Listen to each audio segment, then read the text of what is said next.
안녕하십니까. 윤리과사상 이만희 선생님입니다. 반갑습니다. 자, 오늘도 한번 열심히 달려보도록 하겠습니다. 여러분들의 수능 만점을 위하여, 너무 오반가? 그러면 등급 업을 위하여 달려보도록 하죠. 자, 오늘 배워야 할 내용은 서양 윤리사상의 원류 두 번째 시간으로서 바로 고대 그리스 철학자 플라톤에 대해서 공부를 하도록 할 겁니다. 날이 엄청 덥죠. 다들 힘내주시기 바랍니다. 자, 일단 먼저 우리가 공부해야 할 것은 가장 중요한 게 이제 플라톤의 바로 이원론적 세계관이라고 하는 것이거든요. 플라톤은 세계를 크게 두 가지의 세계로 구분을 합니다. 하나는 현상의 세계, 또 하나는 이데아의 세계. 현상의 세계라고 하는 것은 우리의 바로 눈, 코, 귀, 입 여러 가지 감각을 통해서 파악할 수 있는 그러한 세계. 그리고 또한 이데아의 세계라고 하는 것은 이데아는 바로 영어 아이디어와 같은 단어를 써요. 바로 이성, 사유를 통해서 파악되는 그러한 세계. 이렇게 두 개의 세계로 나누었다. 그래서 이원론적 세계관을 가지고 있다. 이렇게 얘기를 합니다. 진리도 역시 마찬가지예요. 진리도 바로 현상계에서 파악될 수 있는 진리와 이데아계에서 파악될 수 있는 진리, 이렇게 둘로 나누죠. 자, 보실까요? 자, 바로 플라톤은요, 세계는 크게 두 개의 세계, 현상의 세계와 이데아의 세계로 구분되어 있다, 이렇게 얘기를 했습니다. 자, 그러면 현상의 세계란 무엇인지 살펴보도록 할게요. 자, 현상의 세계라고 하는 것은 바로 아까도 얘기했지만 감각으로 파악되는 그러한 세계예요.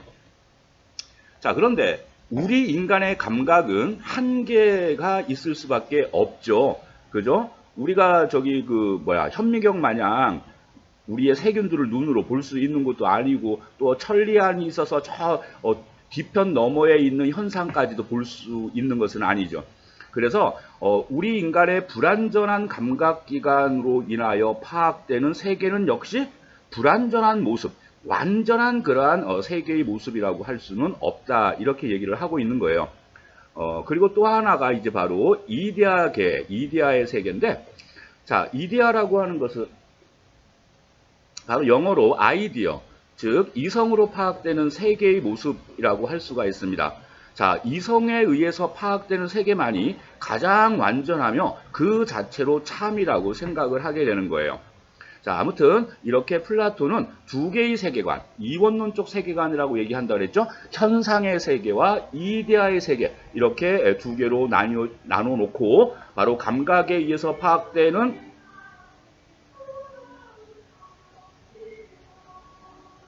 다 같이 한번 음악을 한번 들어보도록 하죠. 네, 아주 훌륭하신 말씀, 좋은 말씀이에요. 자, 현상계는 감각에 의해서 파악되는 세계로서 바로 불완전한 세계의 모습이다. 그리고 이데아 세계라고 하는 것은 바로 이성에 의해서 파악되는 세계로서 가장 완전하며 참인 세계다. 그러면 이걸 통해서 바로 우리는 소피스트와 플라톤의 입장도 다르다고 하는 걸 알 수 있겠죠. 플라톤은 우리의 감각에 의해서 직접적으로 경험한 것만이 참이다. 소피스트는 이렇게 얘기를 하지만 플라톤은 소크라테스와 마찬가지로 이성에 의해서 파악되는 세계가 참된 세계다, 이렇게 보고 있다는 거죠.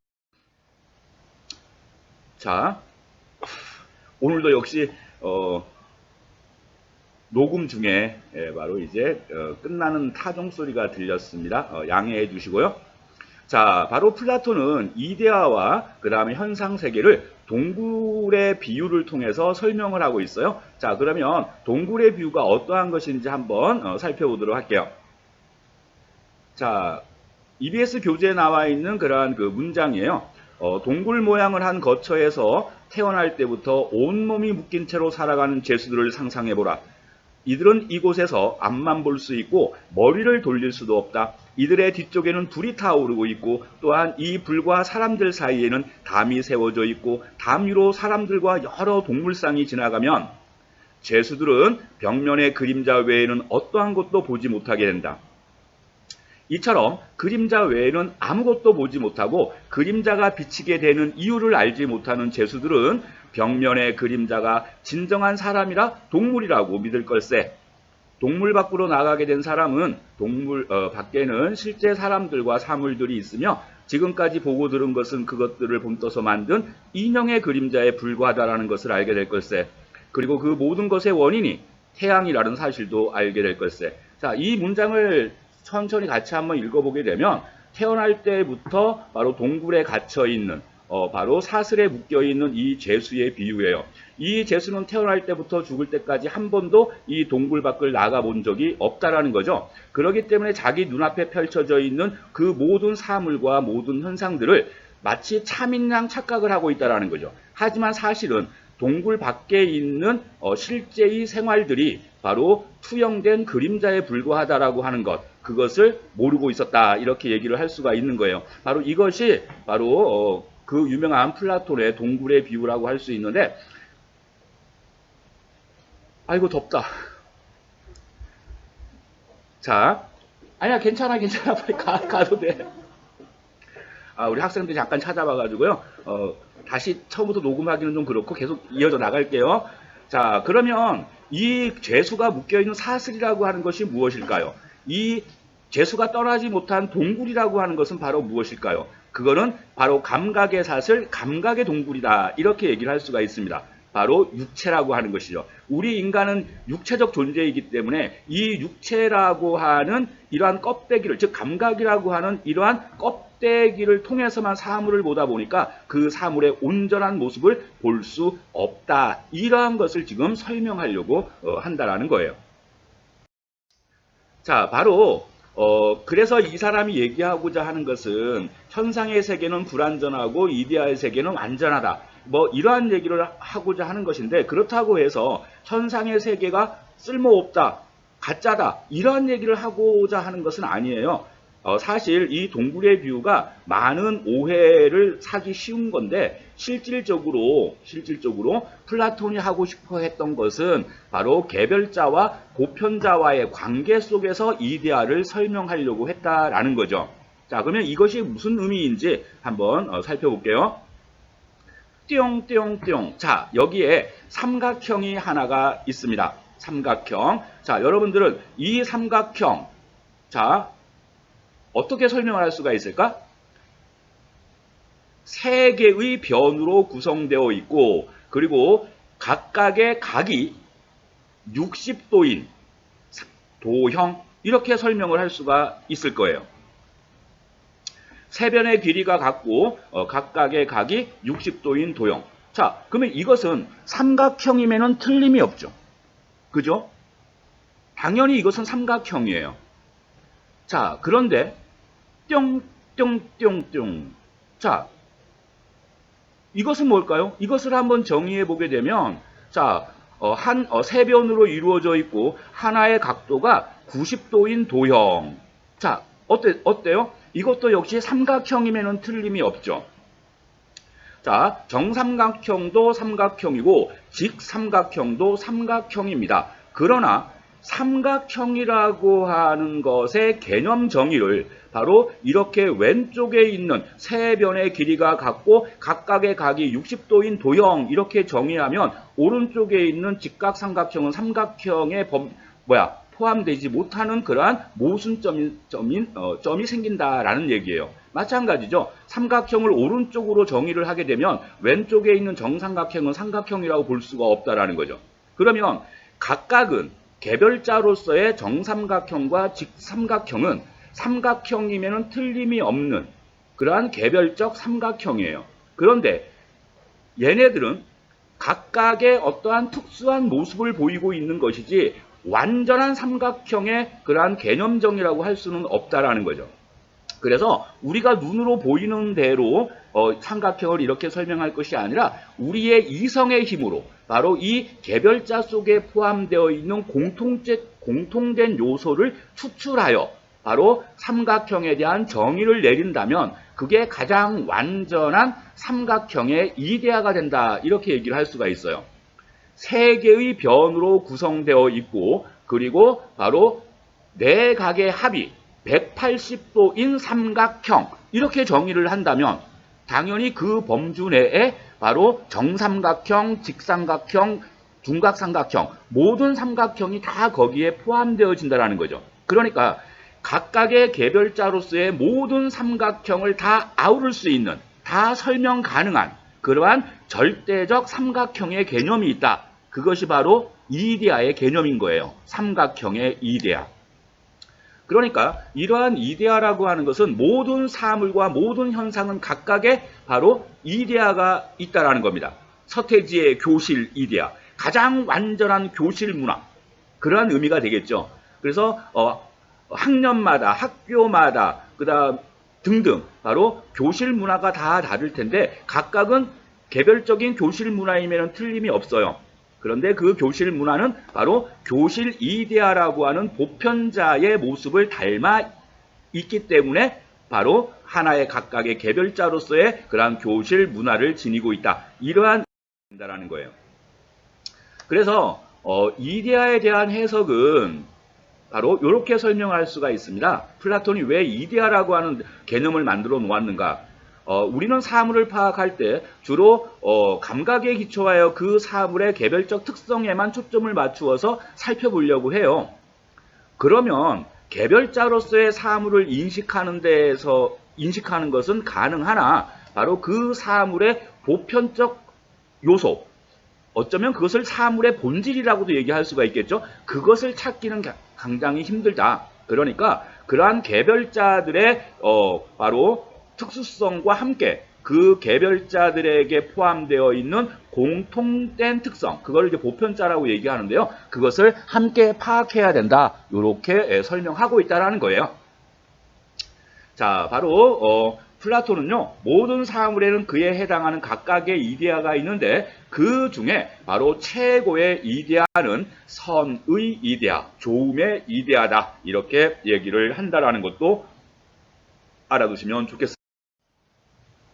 자, 그 다음에 이제 플라톤의 통치론이 되게 되는데요. 자, 플라톤은요, 우리 인간에게는 세 가지의 영혼이 있다. 싸가지가 아니고 세 가지입니다. 자, 세 가지의 영혼. 그게 바로 뭐냐면, 자, 머리 부분에 해당하는 영혼은 이성이에요. 그리고 우리 인간의 가슴에 해당하는 영혼은 기계고, 그 다음에 똥배. 이거는 그 단어를 좀 맞추려고 앞에 똥자를 붙였습니다. 자, 배에 해당하는 우리 인간의 영혼은 욕구의 영혼이에요. 욕망의 영혼.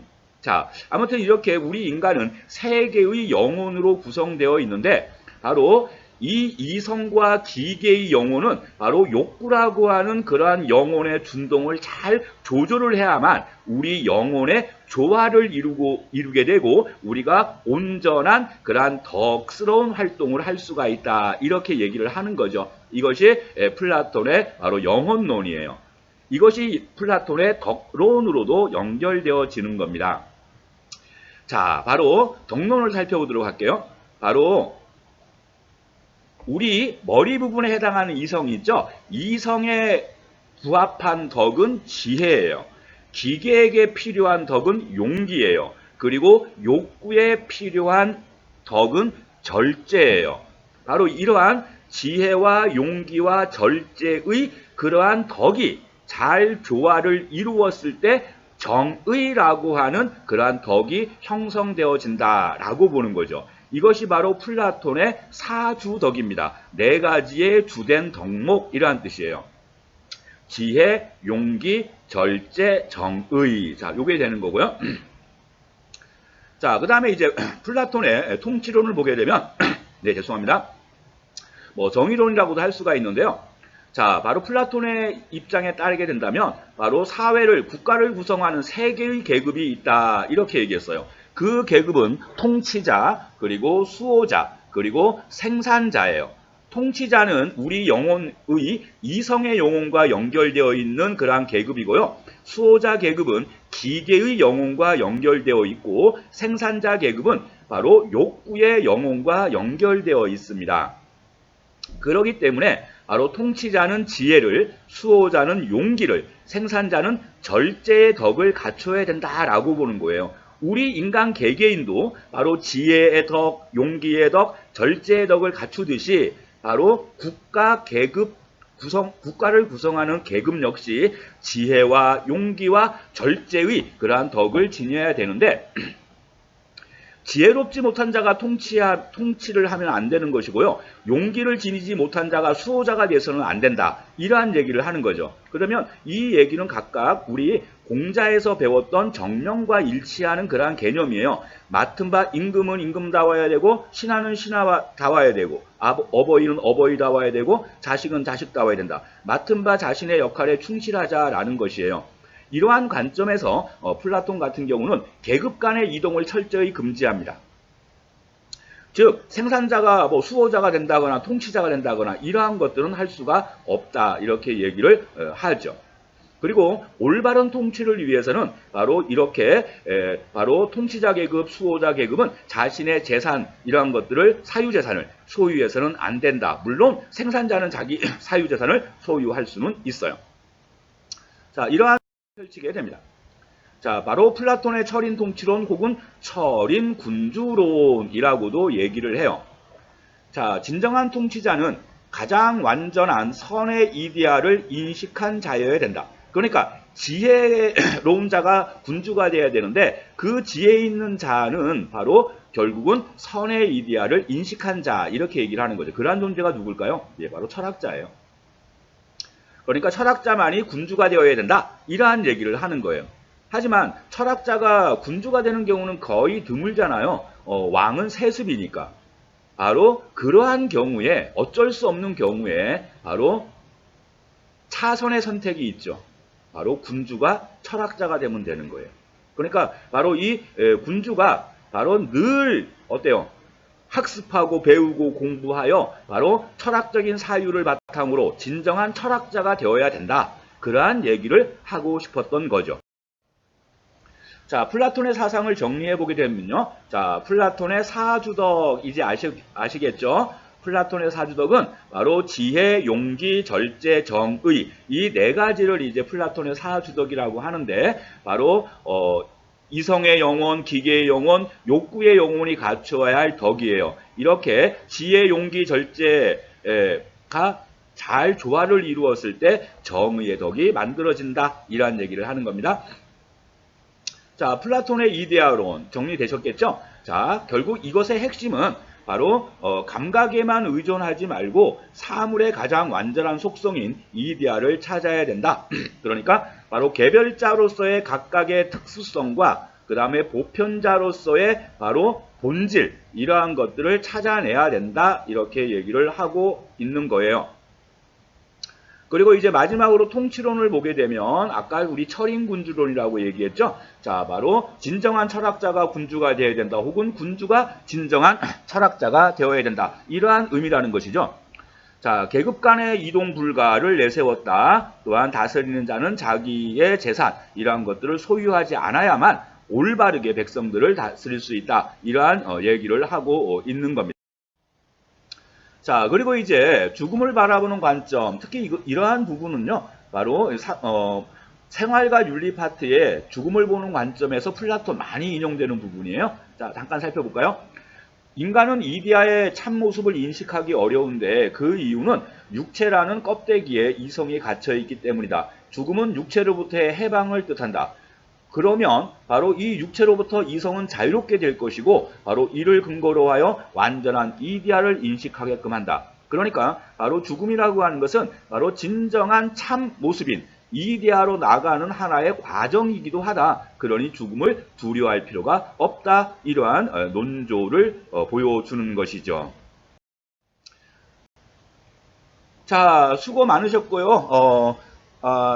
녹음 중에 바로 이제 그 수업 끝종 울리는 것도 이제 포함되어 있고 그리고 이쪽 실습실에 학생들이 몰래 와서 잠깐 정리정돈을 하고 가느라고 잠깐 한 몇 초에 그러한 갭이 조금 생겼습니다. 이 점 양해해 주시고요. 자, 오늘 이 수업한 플라톤의 내용은 윤리와 사상 수능 그 다음에 생활과 윤리 수능에서도 자주 나오는 부분이니까 여러분들이 참고해 주시면 감사하겠습니다. 그리고 정신여고 2학년 학생들은 오늘 바로 이 수업에 대한 내용을 오늘 본 교시 수업에서 진행하도록 할 거니까 본 교시 수업을 들은 다음에 바로 유튜브를 찾아서 요거를 한번 요렇게 훑어보시면 학습하는 데 많은 도움이 될 거예요. 수고 많으셨습니다. 감사합니다. 마치겠어요.